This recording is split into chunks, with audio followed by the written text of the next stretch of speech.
Hey guys, so I've noticed that recently on this show we've been talking a lot about DC characters, which isn't really fair to everyone else.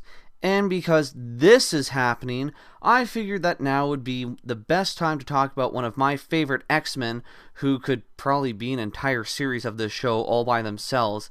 Yeah. Nightcrawler. So, Nightcrawler was introduced back in May of 1975 in Giant X-Men issue 1, created by Lynn Wingner and Dave Cockrum. Ha ha ha, Noah. Let's all mature and put on our big boy pants, shall we? So, with this being said, Nightcrawler is the first character that's appeared on this show that's not a Golden Age character. His abilities include teleportation, night vision, and many more, including climbing motherfucking walls. Come on, you have to admit, that's pretty damn cool.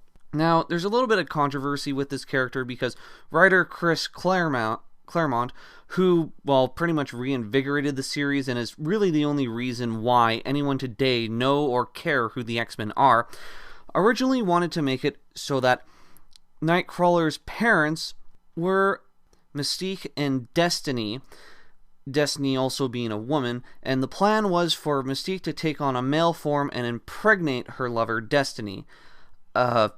Okay. However, Marvel had a bit of a problem with that and thought that that'd be too controversial. So, his father wound up being Azrael, another demon-looking mutant like Nightcrawler, except red, which makes more sense in terms of how his powers work, considering that Nightcrawler has teleportation, and, well, okay, I'm not really that familiar with Destiny as a character, but I'm pretty sure she doesn't. After Giant-Size X-Men issue 1, Nightcrawler became so popular that he became a new member of the X-Men team, and also got his own 4-issue miniseries that same year. It should be noted at this point in time that the 4-issue miniseries wasn't quite as popular as Marvel or even most of the fan base thought that it would have been during that time, and is now mostly seen as one of those iconic stories that's been lost to the ages. Let me put it to you this way. I own the first 3 issues. That took me roughly about 4 to 5 years to find, and I still have seen no trace of the 4th and final issue, just to kind of put that into perspective for you. After a few years, Nightcrawler would go on to join and then lead the Excalibur team during Captain Britain's disappearance.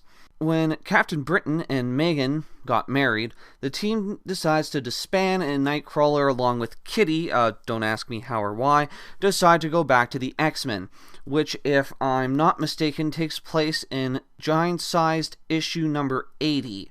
Now, here's where things start to get a little bit sad. In Chapter 5 of the X-Men Second Coming storyline, Rogue and Nightcrawler fight an enhanced version of, I'm not sure if I'm pronouncing his name correctly, Bastion. When Bastion tries to kill Hope, Nightcrawler teleports to her aid, but Bastion, of course, detects this, and then extends his arm so that Nightcrawler winds up materializing around it, critically injuring Bastion and killing Nightcrawler in the process. Nightcrawler then, with his last breath, picks up Hope and teleports her to Utopia, where he then dies with his last words saying he believes in her. Bastion then reboots his systems shortly after and is seen as a 3-figured appearance, I guess kind of paying homage to Nightcrawler. And, well, that's the original Nightcrawler. No Age of Apocalypse, no Uncanny, no Astonishing, the original Nightcrawler. So, yeah.